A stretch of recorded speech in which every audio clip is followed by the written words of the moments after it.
दोस्तों नमस्कार, मैं मुकेश उदैनिया सीधे बोल में आप सभी का स्वागत करता हूं और आपसे अपेक्षा करता हूं कि आप चैनल को सब्सक्राइब करें। दोस्तों, सुप्रीम कोर्ट का चला हंटा और सीबीआई को एफआईआर करने के दिए निर्देश, जिससे एनसीआर में रहने वाले लोगों को जहां राहत मिलेगी जिन्होंने मकान खरीदे थे, और बिल्डरों और डेवलपर्स को कड़ी सजा। एनसीआर में बिल्डर्स और डेवलपर्स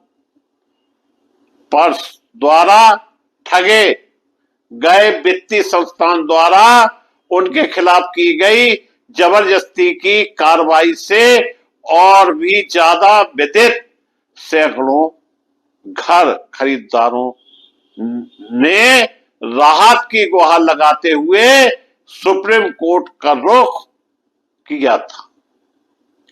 यानी सैकड़ों लोग जो अपनी गाड़ी कमाई से घर खरीदना चाहते थे और उन्हें ना घर मिला, ना द्वार दिखाई दिया और लाखों रुपए उनके डूब गए थे, और बड़ी आशा से वो सुप्रीम कोर्ट के दरवाजे पर खड़े हो गए, जहां चीफ जस्टिस ने उन्हें राहत प्रदान करते हुए सीबीआई को सीधे निर्देश दिए कि एफआईआर करके इन लोगों के खिलाफ सख्त से सख्त कार्रवाई अमल में लाई जाए। यह देखते हुए कि होम लोन की सब्सिडी स्कीम को नया रूप देकर और शुरू करके उनके साथ धोखाधड़ी की गई।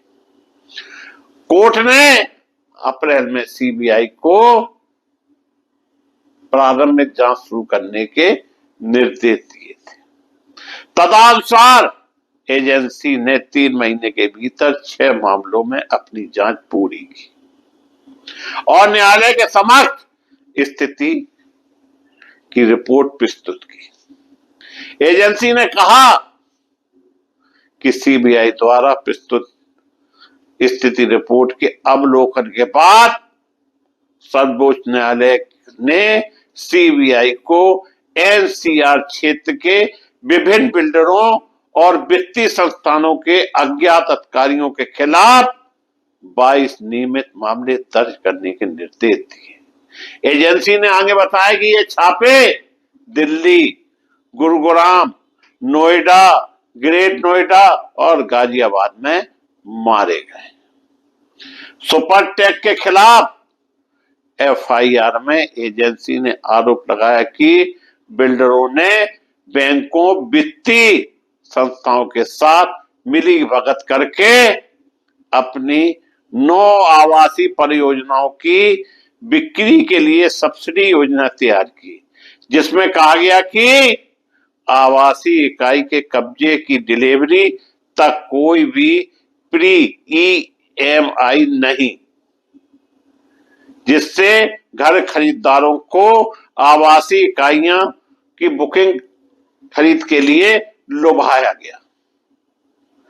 यानी उन्हें मुंगेरी लाल के हसीन सपने दिखाए गए और वो इनके सपनों के जाल में फंस गए। 2010 से 2017 तक परियोजनाओं की शुरुआत के बावजूद सुपरटेक ने 2018-2019 में ईएमआई के भुगतान में चूक करना शुरू कर दिया और ना तो परियोजना का निर्माण पूरा किया और ना ही घर खरीदारों को फ्लैट का कब्जा सौंपने तक के वादे के अनुसार प्री ईएमआई का भुगतान जारी रखा। आरोप है कि उनकी जमा राशि भी वापस नहीं की गई। एजेंसी ने पाया कि बैंकों ने घर खरीदारों से ईएमआई काटना शुरू कर दिया और चूक की स्थिति में उनके खातों को गैर निष्पादित परिसंपत्ति एनपीए के रूप में रिपोर्ट कर दिया, जिससे उनके सिविल स्कोर पर प्रतिकूल प्रभाव पड़ा।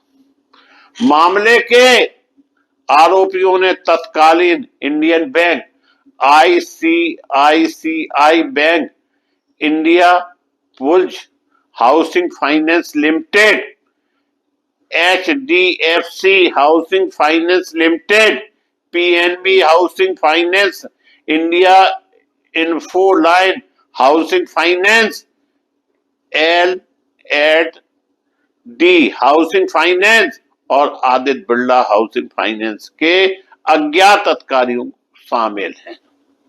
अन्य संबंधित परियोजना में भी इसी तरह के उदाहरण पाए हैं।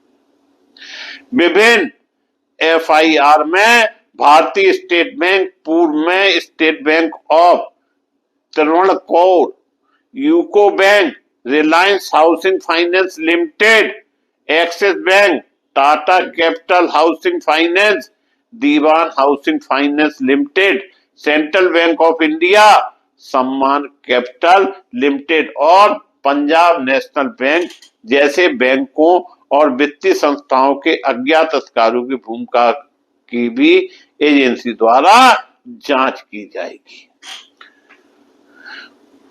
दोस्तों, करोड़ों का घोटाला और एनसीआर में यह सब कुछ चलता रहा। ना किसी नेता, ना किसी विधायक, ना किसी सांसद ने इस मामले को उठाना उचित समझा और सालों से वो लोग परेशान हो रहे थे जिनकी गाड़ी कमाई का एक बड़ा हिस्सा मकान खरीदने में चला गया और उन्हें दर दर की ठोकरें खाना पड़ा। निश्चित रूप से सुप्रीम कोर्ट के इस फैसले का हम स्वागत करते हैं और उन लोगों को राहत जरूर महसूस होगी जिनकी गाड़ी कमाई एनसीआर में आवासीय घर खरीदने में फंसी हुई है।